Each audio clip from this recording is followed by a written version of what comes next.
আমরা যত ইবাদত বন্দেগী করি, যত নেক আমল করি, এগুলো আমরা তো অনেক কষ্ট করে করি, অনেক পরিশ্রম করে করি, অনেক সময় নিয়ে করি, কিন্তু এগুলো যেই রব এবং মালিকের কাছে নিবেদন করি যেন এর বিনিময়ে তিনি আখেরাতে আমাকে সওয়াব এবং প্রতিদান দেন, সেটা আমরা তখনই লাভ করব যখন এই আমলগুলো হবে তার বাতানো পদ্ধতি অনুপাতে, তার রাসূল সাল্লাল্লাহু আলাইহি সাল্লাম যেভাবে করতে বলেছেন সেই পদ্ধতি অনুপাতে যদি হয়, তাহলে সে আমলগুলো আল্লাহর কাছে অ্যাকসেপ্টেবল হবে, সেটা গ্রহণযোগ্য হবে।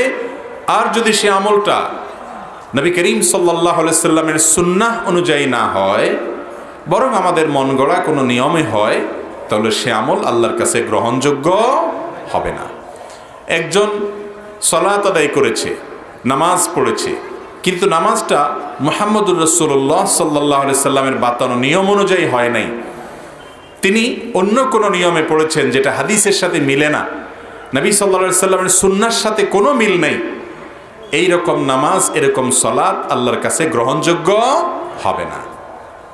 আল্লাহ রাব্বুল আলামিন আমাদেরকে যত আদেশ করেছেন, এই সমস্ত আদেশগুলো কিভাবে মানতে হবে তার ব্যবহারিক প্রশিক্ষক হিসাবে যুগে যুগে যেভাবে নবী রাসূল পাঠিয়েছেন, ঠিক তারই ধারাবাহিকতায় আমাদের প্রিয় নবী সাল্লাল্লাহু আলাইহি সাল্লামকেও পাঠিয়েছেন। তিনি শুধু প্রশিক্ষকই ছিলেন তা নয়, এটা তার একটি কাজ, আরও বড় মৌলিক কাজ তার ছিল।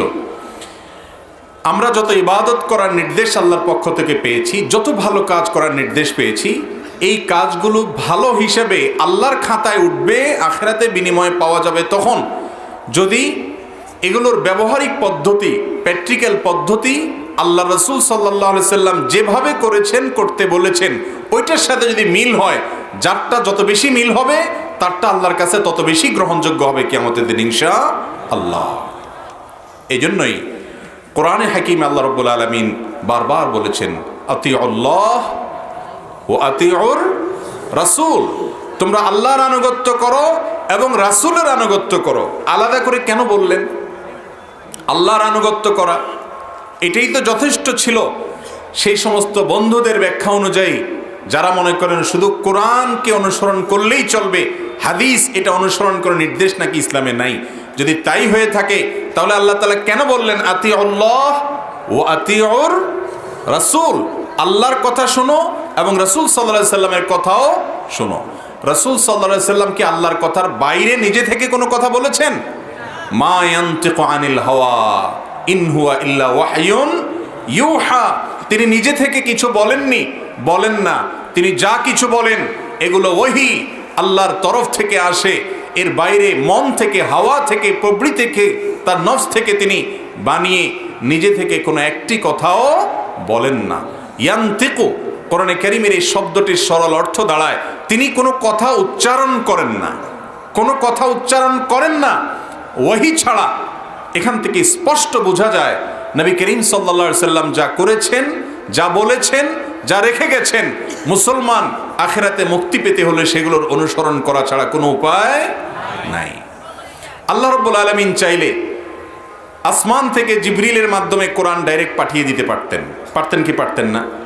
বরং মক্কার মুশরিকরা তো আমাদের নবী করিম সাল্লাল্লাহু আলাইহি সাল্লামকে রাসূল হিসাবে অস্বীকার করত অনেক যুক্তিতে। তার ভিতরে একটা যুক্তি ছিল এটা, প্রধানতম যুক্তি ছিল এটা, মুহাম্মদ তো আমাদেরই একজন, সে আবার কিভাবে রাসূল হয়? তারা তো আশা করেছিল, তাদের এক্সপেক্ট ছিল যে আসমান থেকে জিবরিল কিতাব নিয়ে আসবে, অলৌকিকভাবে আসবে, এটা আল্লাহর তরফ থেকে বোঝা যাবে। আল্লাহ তাআলা সেটা করেন নাই, কারণ কোরআন আল্লাহ তাআলা নাজিল করেছেন, নির্দেশ দিয়েছেন, সেটার ব্যাখ্যা বিশ্লেষণ করবার জন্য একজন ব্যক্তির প্রয়োজন। যুগে যুগে একই পদ্ধতিতে আল্লাহ তাআলা মানুষকে হেদায়েতের পথ দেখিয়েছেন। এই জন্য মুক্তির পথ সুন্নতে রাসূলের অনুকরণ, সুন্নতে রাসূল সাল্লাল্লাহু আলাইহি সাল্লামের অনুসরণ ছাড়া মুক্তির কোনো পথ খোলা নাই। আল্লাহ রাব্বুল আলামিন কোরআনে কারীমে বলেছেন, আল ইয়াউমা আকমালতু লাকুম দীনাকুম ওয়া আতমামতু আলাইকুম নিআমাতি। আজ আমি তোমাদের জন্য আমার দ্বীনকে পরিপূর্ণ করে দিয়েছি এবং আমার নেয়ামতকে তোমাদের জন্য আমি দিয়েছি পূর্ণতা দিয়ে। আজ ওয়ারাদিতু লাকুমুল ইসলাম দীনা, আর ইসলামকে তোমাদের জন্য দিন হিসাবে আমি সন্তুষ্ট হয়েছি, নির্বাচন করেছি, দিয়েছি। এটাই আল্লাহর পক্ষ থেকে মনোনীত দিন। এই আয়াত থেকে বোঝা যায় ইসলাম কি পূর্ণ হয়ে গেছে না কোনো পূর্ণতার বাকি আছে? কোনো ইবাদত, কোনো আমল, এটা যদি আপনি রাসূল করিম সাল্লাল্লাহু আলাইহি সাল্লামের পদ্ধতির চাইতে অন্য কারোর পদ্ধতি অনুযায়ী করাটাকে উত্তম মনে করেন, তার মানে ইসলামকে আপনি পরিপূর্ণ মনে করছেন না, সেজন্য ওইটাকে অন্য কারোর পদ্ধতি দিয়ে করলে পরিপূর্ণ হবে মনে করছেন। এটা প্রকারান্তরে ইসলামের পূর্ণতাকে অস্বীকার করা। এজন্য যে ব্যক্তি ইসলামের নামে এমন কোনো কাজ করে, এমন কোনো কথা বলে যেই কথা আসলে ইসলামে নাই, এটি আল্লাহর জমিনে সবচেয়ে ভয়াবহ অপরাধগুলোর মধ্যে থেকে একটি। এটাকে ইসলামী শরীয়তের পরিভাষায়, নবীজি সাল্লাল্লাহু আলাইহি সাল্লামের হাদিসের পরিভাষায় বেদাত বলা হয়েছে। কি বলা হয়েছে ভাই? বেদাত। এ সম্পর্কে নবী করিম সাল্লাল্লাহু আলাইহি সাল্লাম বলেছেন, ইয়াকুম ওয়া মুহদাসাতিল উমুর, তোমরা ইসলামের মধ্যে নতুন নতুন অনেক কথা শুনবে। নতুন কথা বলতে যেই কথাগুলো কোরআনে নাই, হাদিসে নাই, সালাফের যুগে নাই, কিন্তু ইবাদতের পদ্ধতিতে, ইবাদতের মধ্যে সংযোজন হিসাবে, নতুন ইবাদত হিসেবে অনেক আমলের কথা তোমরা শুনবে, যেগুলোর কোনো ভিত্তি, যেগুলোর কোনো গোড়া কোরআনেও নাই, হাদিসেও নাই, আমলে সাহাবাতেও নাই। এই রকম যে আমলগুলো তোমরা দেখবে, দেখতে সেগুলো ভালো আমল মনে হয়, সুন্দর আমলই মনে হয়, কিন্তু এই রকম আমলগুলো থেকে তোমরা বেঁচে থাকবে। ইয়াকুম ওয়া মুহদাসাতিল উমুর, ইসলামের নামে এই নতুন নতুন আমল যেগুলোর কোনো ভিত্তি কোরআন হাদিসে নাই, সেগুলোতে, নতুন মানে হলো কোরআন হাদিসে নাই, পরে এসেছে, এই আমলগুলো থেকে তোমরা বেঁচে থাকবে। প্রিয় নবী সাল্লাল্লাহু আলাইহি সাল্লাম বড় মায়া করে বলে গেছেন, ইয়াকুম। আরবরা, আরাবিয়ানরা আরবিতে কোনো কাউকে খুব ভালো করে সাবধান করার জন্য, খুব কাছের কাউকে বোঝানোর জন্য ইয়াক ওয়া ইয়াক, ইয়াকুম এই জাতীয় শব্দ ব্যবহার করা হয়ে থাকে। এর মানে হলো তোমরা খুব সাবধান থাকবে, সতর্ক থাকবে। ইসলামের নামে নিত্য নতুন বিভিন্ন আবিষ্কার, বিভিন্ন লোকের মন গড়া বানোয়াট অনেক আমলের কথা শুনবে, যেগুলোর ভিত্তি কোরআন হাদিসে নাই। এগুলো থেকে তোমরা বেঁচে থাকবে। দেখতে যত ভালো হোক, এগুলো তোমাদের জন্য ক্ষতিকর। কারণ ফাইন্না কুল্লা মুহদাসাতিন বিদআহ, কারণ ইসলামের নামে যেগুলো পরে মানুষ আবিষ্কার করেছে, যেগুলোর কোনো ভিত্তি বা গোড়া না কোরআনে আছে, না বিশুদ্ধ কোনো হাদিস থেকে পাওয়া যায়, এগুলো সবগুলো হলো বিদআত, এগুলো সবগুলো হলো ইসলামের মধ্যে নতুন আবিষ্কার। ওয়া কুল্লু বিদআতিন দালালাহ, আর সকল বিদআতের ঠিকানা হলো, সকল বিদআত মানে হলো ভ্রষ্টতা। তুমি আমল করে জান্নাতে যেতে চাচ্ছ, বিদআত করলা মানে পথ হারায় ফেললা, ভ্রষ্ট হয়ে গেলা, বিপদগামী হয়ে গেলা, তুমি পথভ্রষ্ট হয়ে গেলা, জাহান্নামের দিকে চলে গেলা। ওয়া কুল্লু দালালাতিন ফিন্নার, আর সকল ভ্রষ্টতা, সকল পথ হারা এই ব্যক্তির ঠিকানা জাহান্নাম, এবং সে জাহান্নামে যাবে। এজন্য ইসলামের নামে যদি কোনো বেদাত করা হয়, যেটা কোরআন হাদিসে নাই, কিন্তু দেখতে ভালো লাগে, এ আমল করা যাবে? যত ভালো লাগুক, যত ভালো মনে হোক, ওইটা করতে যত তৃপ্তি লাগুক, কোরআনে যদি না থাকে, হাদিসে যদি না থাকে, কোরআন হাদিসের আলোকে যদি সেটা প্রমাণিত না হয়, সাব্যস্ত না হয়, করা না যায়, সম্পূর্ণ নতুন পদ্ধতি অথবা নতুন সংযোজন যদি হয়, সেটাকে নবী সাল্লাল্লাহু আলাইহি সাল্লাম বলেছেন এটা হলো গোমরাহি, বিপদগামিতা। দেখতে ভালো হলে কি হবে? এবং এটার ঠিকানা জাহান্নাম। আম্মা জান আয়েশা রাদিয়াল্লাহু তাআলা আনহা থেকে বর্ণিত বুখারীর একটি হাদিস রয়েছে ঐতিহাসিক। নবী করিম সাল্লাল্লাহু আলাইহি সাল্লাম বলেছেন, মান আহদাসা ফি আমরিনা হাযা, যে ব্যক্তি আমাদের এই ধর্মের মধ্যে, ইসলামের মধ্যে এমন কোনো কিছু সৃষ্টি করবে, এমন কোনো আমল সৃষ্টি করবে, মা লাইসা মিনহু, যেটা এই ধর্মে, এই ইসলামে নাই, অর্থাৎ কোরআনে নাই, হাদিসে নাই, ফাহুয়া রাদ, তাহলে সেটা প্রত্যাখ্যানযোগ্য। দেখতে যত ভালো হোক, সেটা করা যাবে। এই জন্য মুসলমান আমাদেরকে কিয়ামতের ময়দানে নেক আমলগুলোর সওয়াব পেতে হলে সেগুলো কোরআন হাদিসে আছে কিনা, এতটুকু অন্তত আমার ধারণা থাকতে হবে, নিশ্চয়তা থাকতে হবে। মন গড়া কোনো বেদাত, নতুন আবিষ্কার এটা করে জান্নাতে যাওয়া যাবে, বরং হাদিস থেকে বোঝা গেল ওটা জাহান্নামে যাওয়ার কারণ। মোহতারাম হাজরিন, আমাদের সমাজে অনেক ভাইরা আছেন যারা মনে করেন যে কাজটা তো ভালো, খারাপ কিছু তো আর করছে না। অনেক ভাই বেদাতে লিপ্ত, কিন্তু তার সপক্ষে যুক্তি দেওয়া হয় যে কাজটা তো ভালো। কাজটা ভালো না মন্দ এটা তো আপনি আমি বললে হবে না, ভালো এবং মন্দ বলতে হবে কোরআন এবং হাদিস। আপনি আমি যদি ভালো মন্দ বলার অধিকার রাখি, তাহলে কোরআন হাদিস কেন এসেছে?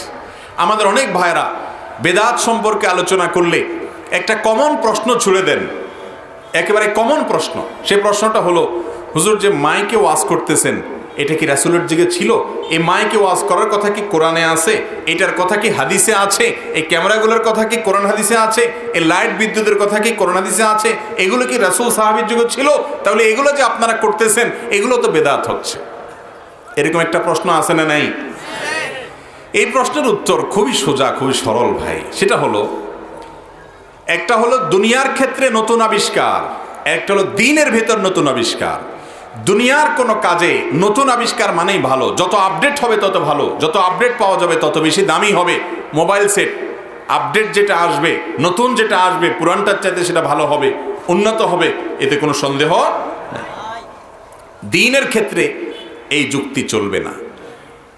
নতুন কোনো জিনিস সংযোজন দ্বীনের ক্ষেত্রে চলবে না, কারণ দ্বীন হলো কোরআন এবং হাদিসের নাম, সেখানে মন গড়া কোনো কিছু যুক্ত করা চলবে না। এই মাইক, এটা কি দুনিয়া না দ্বীন? এটা দুনিয়া। এটার কাজ হলো আমার আওয়াজটাকে অনেক মানুষের কাছে পৌঁছায় দেওয়া। এটা হলো আমার আওয়াজটা পৌঁছানোর মাধ্যম। যদি কেউ মনে করে এই মাইক দিয়ে ওয়াজ করলে সওয়াব বেশি হবে, আর মাইকটা সরায়া খালি গলায় ওয়াজ করলে সওয়াব কম হবে, তাহলে সেক্ষেত্রে মাইকটা দুনিয়া থাকে নাই। সওয়াবের আশায় যদি এই মাইক দিয়ে ওয়াজ করলে সওয়াব বেশি হবে, মাইক ছাড়া যদি একই মানুষকে ওয়াজ করে তাহলে সওয়াব কম হবে, এইরকম উদ্দেশ্যে যদি কেউ মাইক ব্যবহার করে তাহলে এটা দুনিয়া থাকে নাই, সেটাকে দ্বীন হিসেবে ব্যবহার করছে। তাহলে সেক্ষেত্রে দ্বীনের মধ্যে এটা নতুন সংযোজন হবে, কারণ আমার রাসূল বলে যান নাই যে মাইকে ওয়াজ করলে সওয়াব বেশি হবে। ঠিক না ঠিক? একটা হলো ইবাদত, আরেকটা হলো উপকরণ। একটা হলো ইবাদত, আরেকটা হলো কি ভাই? উপকরণ। নবী করিম সাল্লাল্লাহু আলাইহি ওয়াসাল্লাম বলেছেন, মান আহদাসা ফি আমরিনা হাযা, যে ব্যক্তি আমাদের এই ইবাদতের মধ্যে নতুন কিছু করবে। শব্দটা খেয়াল করেন নবীজির, যে ব্যক্তি আমাদের এই ইবাদতের মধ্যে, শরীয়তের মধ্যে, ইসলামের মধ্যে, কোরআন হাদিসের মধ্যে যদি নতুন কিছু বাড়ায় নিজে থেকে, সেটা প্রত্যাখ্যানযোগ্য, সেটা বাতিল। কিন্তু এই মাইকের কথা বলেন, লাইটের কথা বলেন, গাড়ির কথা বলেন, উড়োজাহাজের কথা বলেন, এই সব বিষয়গুলো, এগুলো কি কোরআন হাদিসের বিষয়? এগুলো তো দুনিয়ার বিষয়। নবীজি সাল্লাল্লাহু আলাইহি সাল্লাম একবার সাহাবীদেরকে বলেছিলেন, আনতুম আ'লামু বি উমুরি দুনিয়াকুম, তোমরা তোমাদের দুনিয়ার কাজ এটা আমার চাইতে ভালো বুঝো। তিনি কি দুনিয়া বুঝাইতে আসছেন না দ্বীন বুঝাইতে আসছেন? তার দ্বীনের মধ্যে নতুন কিছু সংযোজন হলে সেটার নাম বিদআত, সেটা পরিত্যাজ্য, সেটা বাতিল। কিন্তু দুনিয়ার কোনো কাজে, আগের যুগে এক সময় মানুষ চেরাগের আলোতে চলতো, হারিকেনের আলোতে চলতো। এখন বিদ্যুৎ আবিষ্কার হওয়ার পরে, বিদ্যুৎ সব জায়গায় পাওয়া যাওয়ার কারণে, সহজলভ্য হওয়ার কারণে মানুষ বিদ্যুতের আলো ব্যবহার করে। এটা উপকরণ। আমি ইবাদত করব আলোতে, চেরাগের আলোতে করব, নাকি হারিকেনের আলোতে করব, না বিদ্যুতের লাইটের আলোতে করব, সেটা আমার ব্যাপার। আমাকে আল্লাহর কথা বলতে হবে, সেই বলাটা কি খালি গলায় বলবো, না মাইকে বলবো, না কোনো চুঙ্গা দিয়ে বলবো, সেটা আমাদের ব্যাপার। এটা হলো উপকরণ। ইবাদতের মধ্যে সংযোজন হলে সেটার নাম বেদাত হয়, উপকরণের সংযোজন হলে সেটা বেদাত হয় না। নবীজি সাল্লাল্লাহু আলাইহি সাল্লাম বলেন নাই যেই কোনো নতুন কাজ বেদাত, তিনি বলেছেন ইবাদতের মধ্যে, ইসলামের মধ্যে, ফি আমরিনা হাযা, আমাদের এই কাজের মধ্যে যদি কোনো কিছু যুক্ত করা হয়, সংযুক্তি হয়, সংযোজন হয়, সেটা বিদআত হবে। অতএব এই মাইক, উড়োজাহাজ, এগুলো নবী সাল্লাল্লাহু আলাইহি সাল্লামের আবিষ্কার। এই কাজে তিনি আসছেন দুনিয়াতে।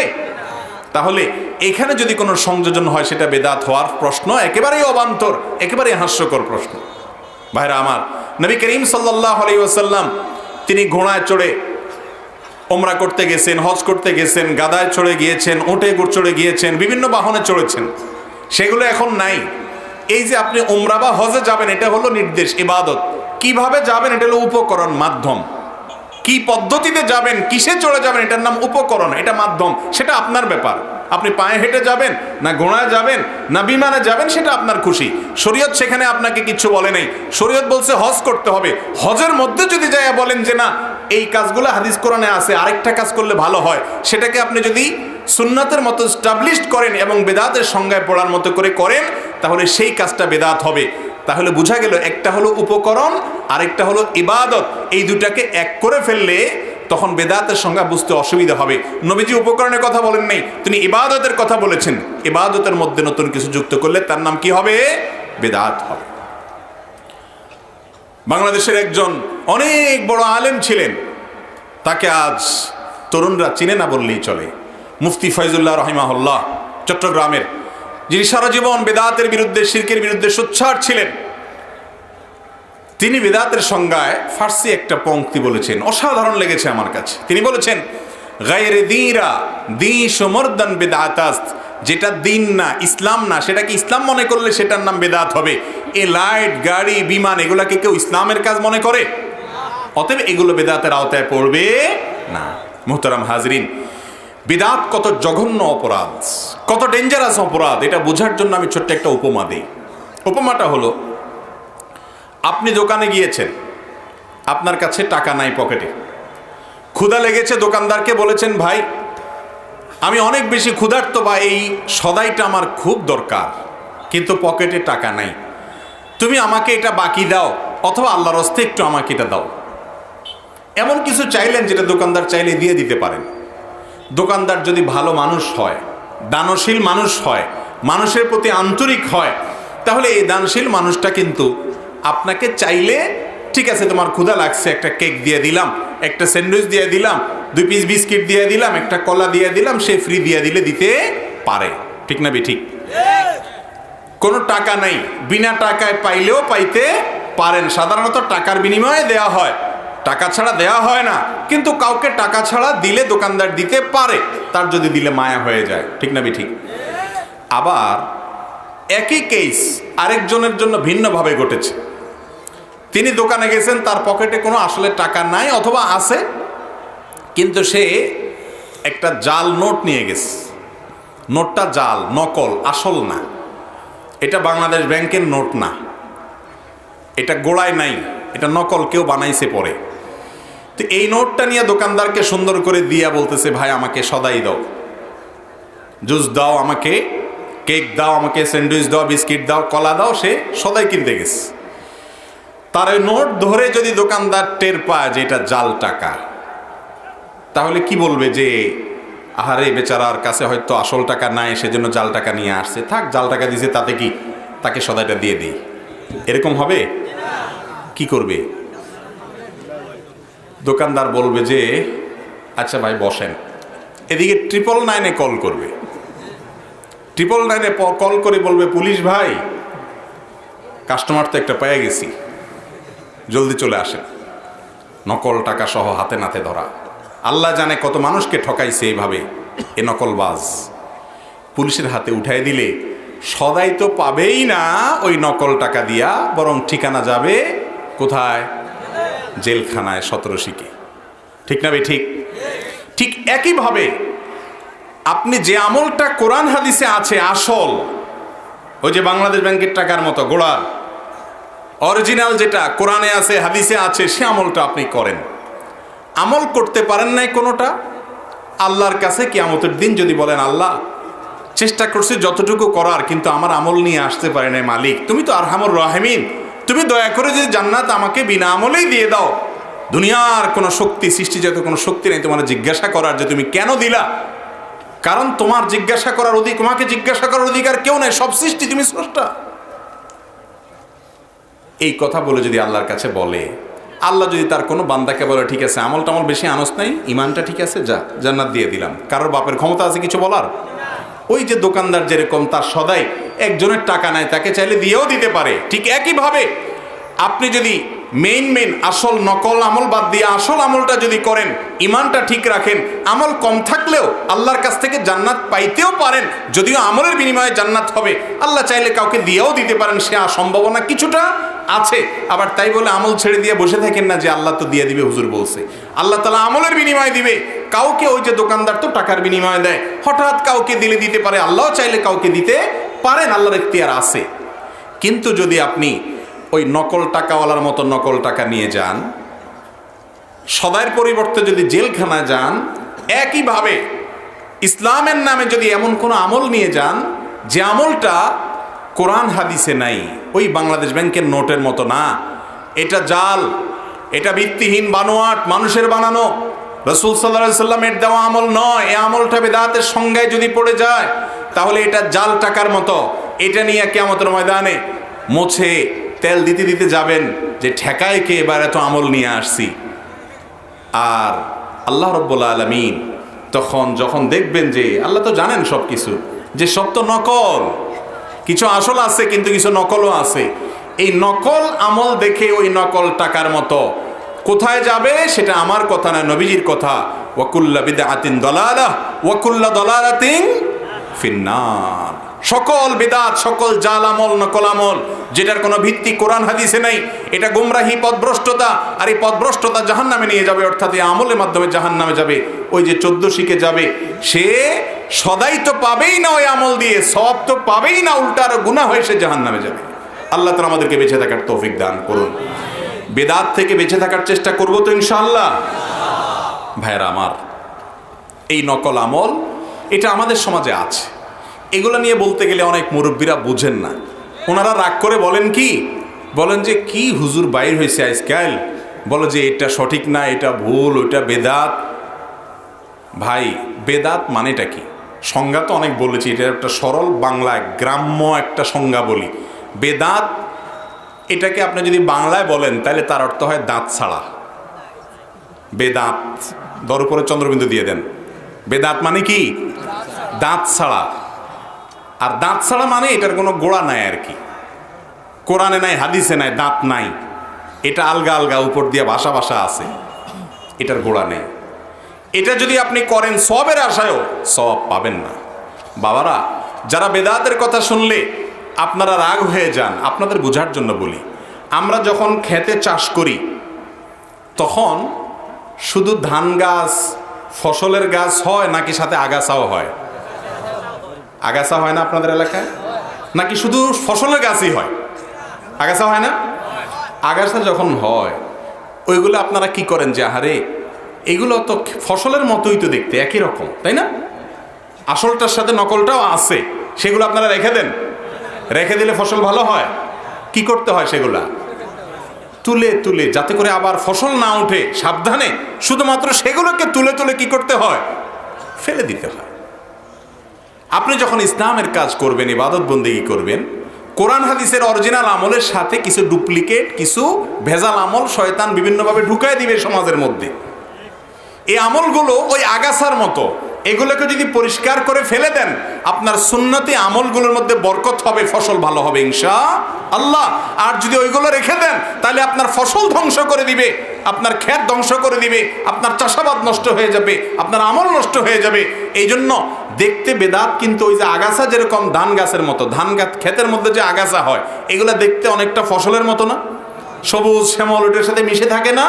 ঠিক একইভাবে আমাদের সমাজে বেদাতগুলো এরকম এগুলোর সাথে মিশে আছে। আমাদের মুরব্বীদের আরেকটা অভিযোগ আছে, সেটা হলো বলে যে বাবা রে, বাপ দাদার 14 গোষ্ঠী করে আসছে। ভাই, আমি খুব শক্ত ভাষায় বলবো না, তবে এতটুকু বলতেই হবে, এই যে কথাটা যে আমার বাপ দাদা যা করে আসছে, এই কথাটা কিন্তু খুব জঘন্য মানুষদের মুখে উচ্চারিত হতো। কোন সত্য কথা শুনলে ওটা মানতে চাইতো না, বলতো মা ওয়াজাদনা আলাইহি আবা আনা, আরে রাখো, সব মূর্তি পূজা করা যাবে না, আমাদের বাপদাদার 14 গোষ্ঠী করে আসছে, আমরা সেটাই করব। তাহলে অন্ধের মতো বাপদাদার অনুসরণ করা যাবে না। আবার এটাও ঠিক, অনেক মানুষ বেদাত সম্পর্কে বলতে গিয়ে এমনভাবে বলে, মনে হয় যে বাপদাদার 14 গোষ্ঠী যা করছে সব ভুল, রং উনি মাত্র আসমান থেকে নাজিল হয়ে আসছে, সেটাও বাড়াবাড়ি। ঠিক না বে ঠিক? আমাদের বাপ দাদারা, মুরব্বীরা যা করে গেছেন সব ভুল, অনেক কাজ বরং বেশিরভাগই ভালো, ভুলের পরিমাণ কিছু আছে কম। তারা যদি না বুঝে করে থাকেন, ইনশাআল্লাহ আল্লাহ তাদেরকে মাফ করে দিবেন। তাদের কাছে সঠিকের দাওয়াত যদি না যেয়ে থাকে, আশা করা যায় আল্লাহ তাদেরকে মাফ করবেন, তাদের চিন্তা আপনার করা লাগবে না। কিন্তু বাপ দাদা যা করছে আমি সেটাই করব, এটা যদি বলেন, তাহলে আমি বলবো বাপ দাদা তো আপনার হাল চড়ছে, আপনি সৌদি আরব ছেলে পাঠাইছেন কেন? ঠিক না বে ঠিক? আপনার বাপে আপনাকে প্রতিদিন হাল চষার সময় নিয়ে গেছে, ক্ষেত খামারের সময় নিয়ে গেছে, আর আপনি আপনার ছেলেকে ওই বাপের ক্ষেত বিক্রি করে সৌদি আরব পাঠিয়ে দিয়েছেন। আপনি কি দুনিয়ার ব্যাপারে বাপ দাদার অনুসরণ করছেন, না যেটা ভালো পাইছেন সেটা নিয়ে নিছেন? তো দিনের ব্যাপারে আসলে কেন বলেন না বাপ দাদা যা করছে তার বাইরে আমি যাব না? আল্লাহ তাআলা আমাদেরকে বুঝার তৌফিক দান করুন। আমাদের কাছে বাপ দাদা নয়, আমাদের কাছে নতুন নতুন কথা বলা মৌলভী সাহেব নয়, চমকপ্রদ কথা বলা কোনো ইসলাম প্রচারক নয়। আমাদের কাছে অনুসরণীয় হলো কিতাবুল্লাহ এবং সুন্নাতে রাসূল। আমরা দেখব কোরআনে কি আছে, হাদিসে কি আছে। এটা বললে তো আরেক মুসিবত। বলে হুজুর এই যে বললেন কোরআনে কি আছে হাদিসে কি আছে, এটা আমরা বুঝি। আপনারা মৌলভী সাহেবরাই তো এক একজন এক এক কথা বলেন, ঠিক না ভাই? ঠিক। আপনি একটা বলে গেলেন, আরেক হুজুর এসে বলবে দুধ সব উল্টে এসে আরেকটা বলবো। আমরা কোথায় যাব? আমরা তো এত সহজ সরল মানুষ, আমরা ভাজা মাছটা উল্টে খেতে পারি না, ঠিক না ভাই? ঠিক। আমি বলি আপনি না জান্নাতে যাইতে চান? জান্নাত কাকে বলে? এ দুনিয়ার সাথে জান্নাতের কোনো তুলনা চলে? সবচেয়ে ছোট জান্নাতিকে আল্লাহ রাব্বুল আলামিন এই দুনিয়ার সমান 10 দুনিয়ার চাইতে বড়, এই 10 দুনিয়ার সমান জান্নাত দিবেন। এত বড় জান্নাতের মালিক হবেন। আরদুহাস সামাওয়াতি ওয়াল আরদ, নমণ্ডল ভূমণ্ডলের যে দৈর্ঘ্য, এরকম দৈর্ঘ্যের জান্নাত যেখানে দেওয়া হবে আল্লাহ তাআলা দিবেন। সেটা আপনি আল্লাহর কাছে আশা করেন, আর কোনটা ভালো কোনটা মন্দ এটা বোঝার জন্য একটু মাথা দিতে রাজি না। অথবা সেই আপনি লোকটাই হয়তো লেখাপড়া জানেন না, অথবা কোনো একটা কাগজপত্র বুঝেন না সেটা ঠিক আছে কিনা, জমি আপনার নামে রেজিস্ট্রি হয়েছে না অন্য কারোর নামে রেজিস্ট্রি হয়েছে, ওই দলিলটা নিয়ে 10 জনের কাছে যান, 12 জনের কাছে যান, বৌমার কাছে যা বলেন, বৌমা তুমি তো পড়ালেখা করছো, দেখি পড়ো তো দেখি কি লিখছে, আমার নাম আমার বাপের নাম ঠিক মতো আছে কিনা। বৌমা বলে দিছে, এরপর আপনার মন ভরে না, আরে কি বলছে না বলছে আল্লাহ জানে। আবার আরেকজনের কাছে নিয়ে যান, নিয়ে বলছেন বাবা তুমি না মেট্রিক পাস করছো, একটু পড়ো তো দেখি দলিলটা কি লিখছে। এই কাজটা আমরা করি না? অনেক লোক আছে বলে আমরা এই সমস্ত বুঝি না। 7 সমুদ্র 13 নদী পার হইয়া বিদেশ চলে গেছে টাকা কামাই করতে।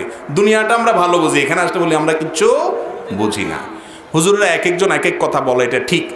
এই কথা তো আমার নবী 1450 বছর আগে বলে গেছেন, আমার পরে পৃথিবীতে তোমরা যারা আসবা তোমরা দেখবা ফাসায়ারা ইখতিলাফান কাসীরা, তোমরা দেখবা কত হুজুর কত কথা বলে, এক একজন এক এক কথা বলে। এইরকম পরিস্থিতি আসবে, নবীজি 1400 বছর আগে 1450 বছর আগে বলে গেছেন যে এরকম পরিস্থিতি আসবে যে হুজুররা এক একজন এক এক কথা বলবে। ওই পরিস্থিতিতে তোমরা কোরআনে কি আছে হাদিসে কি আছে জানার চেষ্টা করবে। তোমার কাজ হলো একজন আলেম কোরআন দিয়ে হাদিস দিয়ে যদি বলে থাকে তুমি আমল করবে। ওই আলেম যদি বলতে ভুল বলে মিথ্যা বলে তিনি আল্লাহর কাছে দায়ী হবে, তোমার মুক্তি হয়ে যাবে। কিন্তু তোমাকে অনুসরণ করতে হবে কোরআন এবং হাদিসের। কোরআন হাদিস দিয়ে যদি না বলে, কোরআন হাদিস থেকে যদি প্রমাণিত না হয়, মন গড়া ভিত্তিহীন যদি কিছু হয়, সেটা যদি তুমি গ্রহণ করো তার দায় তোমার হবে। এতটুকু বিবেক তোমাকে খরচ করতে হবে ওই দলিল বোঝার জন্য যেরকম চেষ্টা করো। হুজুররা এক একজন এক এক কথা বলে, এই অভিযোগে অনেক লোক আছে এরকম বলে দুধ নামাজই পড়বো না। একজনে বলে দোয়াল্লিন, আরেকজন বলে জোয়াল্লিন, একজনে বলে এখানে বাঁধো, আরেকজনে বলে এখানে বাঁধো, আরেকজন বলে জোরে আমিন, আরেকজন বলে আস্তে আমিন, একজনকে এই বাঁধ দাঁতি, আরেকজন বলে বেদাতি। হুজুরের এক একজন একটা করে দুধ যাবই না। এরকম কিছু লোক আছে না? এরা হলো সুশীল। এদেরকে বলে কি ভাই? আমাদের আধুনিক সমাজে তাদের নাম কি? সুশীল। কিছু সুশীল মানুষ আছে না, টেলিভিশনের পর্দায় আসে, দেখেন আপনারা, অনেক ভালো মানুষও আছেন, নেককার বুদ্ধিজীবী ভালো মানুষও আছেন, সৎ পরামর্শদাতাও আছেন। আবার সুশীল এই শব্দটা এখন একটা গালি পরিণত হয়ে গেছে, ঠিক না ভাই? ঠিক। এই সুশীল মানুষগুলো ভালো সাজে। ব্যাপারটা এমন যে উনি ফেরেশতা, উনি দুধের দোয়া। হুজুররা এক একজন এক এক কথা বলতেছে, হুজুররা সব এই নিজেদের ধান্দা নিজেরা কামড়াকামড়ি করে, উনি এসব ভেজালে নাই, উনি সরল পথে আছে, উনি খুব ভালো মানুষ, ঠিক না? আমি একটা প্রশ্ন রাখি, আমাদের দেশে সয়াবিন তেল খান না আপনারা? এখন তো আজকাল ওই যে বিভিন্ন ডাক্তারদের কথা শুনে সরিষার তেল ধরছেন আপনারা। যাক, সয়াবিন এখনও খাই আমরা বেশিরভাগ মানুষ। সয়াবিন তেলের বিভিন্ন ব্র্যান্ড আছে না বাংলাদেশে? যেমন রূপচাঁদা আছে, তীর আছে, ফ্রেশ আছে, হ্যাঁ, পুষ্টি আছে, আরও অনেকগুলো আছে না এরকম ব্র্যান্ড, নাম করা। আপনাদের কাছে আমার প্রশ্ন, এই যতগুলো ব্র্যান্ডের নাম বললাম এর মধ্যে কোনটা সবচেয়ে বেশি খাঁটি?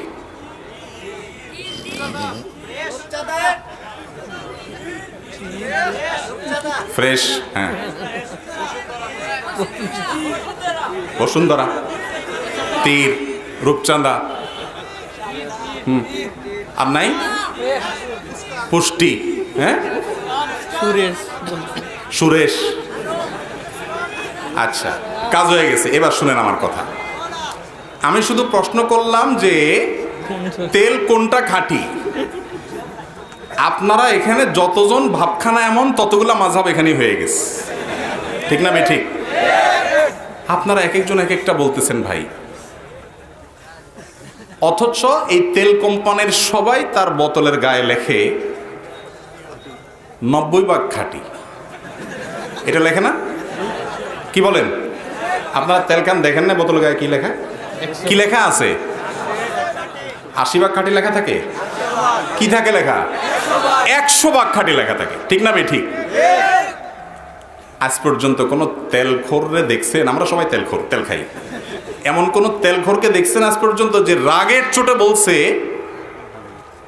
এটা কেমন কথা ভাই? তিরালা বলে আমারটা 100 ভাগ খাঁটি, পুষ্টি এলাকা আমারটা 100 ভাগ খাঁটি, বসুন্ধরা আমারটা 100 টাকা খাঁটি, ফ্রেশ এলাকা আমারটা 100 টাকা খাঁটি। এক একজন এক এক কথা বলে, এ বলে এটা খাঁটি, আমি কোনটা কিনবো, কোন দিকে যাবো, তার তেলই খাবো না। এরকম কোনো মানুষ দেখছেন? এর নাম শেয়ানা পাবলিক। আমি যে সুশীল বলছি, সাদে বলছি?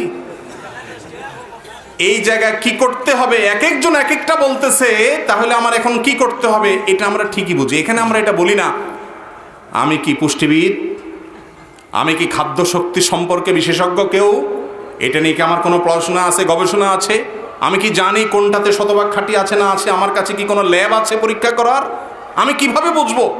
হুজুর আপনি যে বললেন যেটা ভালো হয় চেক করে যাচাই করে খান, কিভাবে খাবো?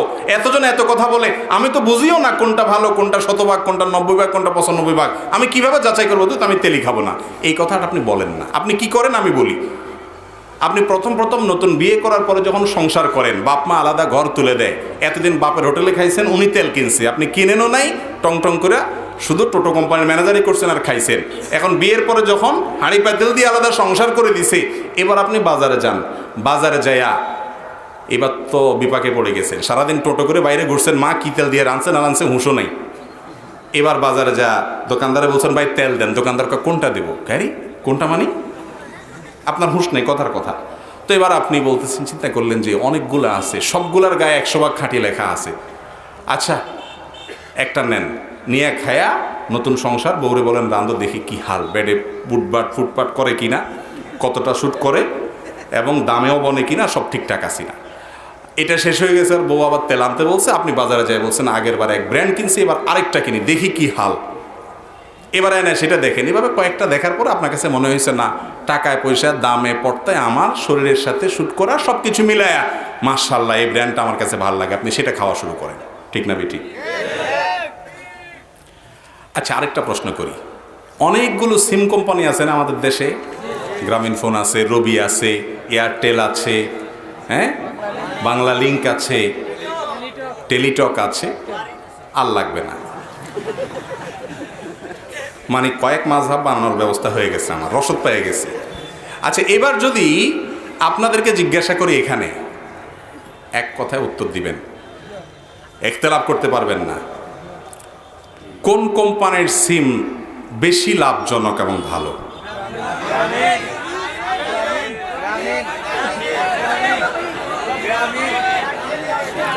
রবি, এয়ারটেল।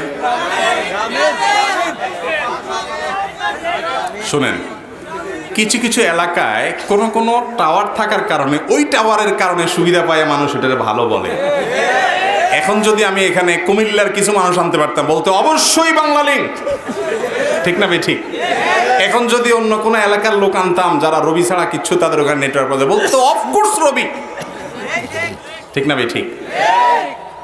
আচ্ছা এই সিম কোম্পানিগুলো যে আমাদের নেটওয়ার্কের সার্ভিস বিভিন্ন অফার দেয়, এইগুলোর ব্যাপারে আমরা কেউই কিন্তু নিশ্চিত করে বলতে পারি না, এক কথায় আমরা বলতে পারবো না যে এটা সঠিক। যে যেটাকে তার বিবেক বুদ্ধি বিবেচনা অনুযায়ী ভালো মনে করছে সেটা আমল করছে। আমার এই সমস্ত কথা শুনে আপনারা হয়তো বলবেন, ইসলামটা কি এরকম? আপনি এই তেলের সাথে এটার সাথে তুলনা করলেন, এটা কি চললো?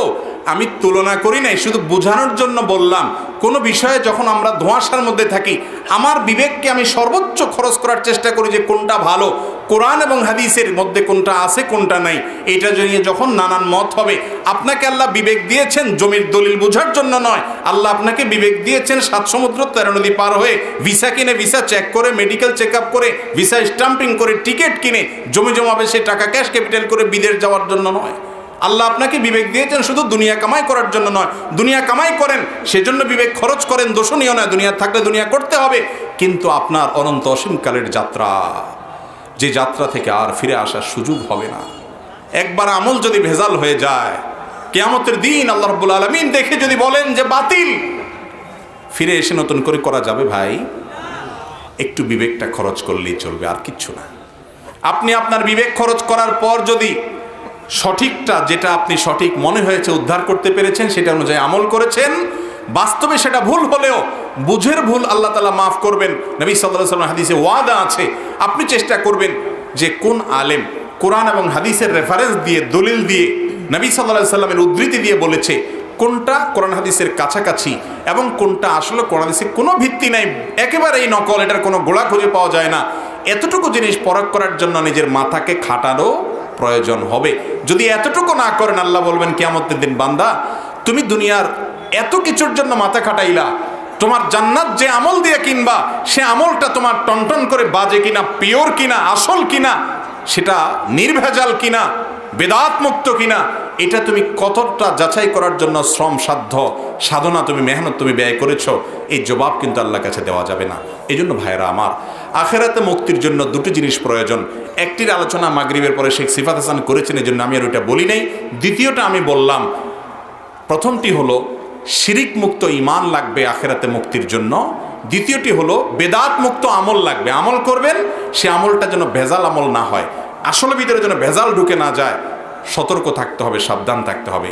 আল্লাহ তাআলা আমাদের সকলকে রাসূলের সুন্নাহ অনুযায়ী, রাসূল সাল্লাল্লাহু আলাইহি ওয়াসাল্লামের সুন্নাতের আলোকে আমাদের জীবনকে সাজানোর তৌফিক দান করুন। যত আমল করব সব কোরআন হাদিস অনুযায়ী যেন হয়, সেই তৌফিক আল্লাহ তাআলা আমাদেরকে দান করুন। এবং ভেজাল যত আমল আছে, নকল যত আমল আছে, সেগুলো থেকে আল্লাহ তাআলা আমাদেরকে বাঁচিয়ে রাখুন এবং হেফাজতে থাকার তৌফিক দান করুন, বলুন আমিন। হাদা ওয়া সাল্লি ওয়া সাল্লিমু আলা নবিয়িনা মুহাম্মদ ওয়া জাযাকুমুল্লাহু খায়রা।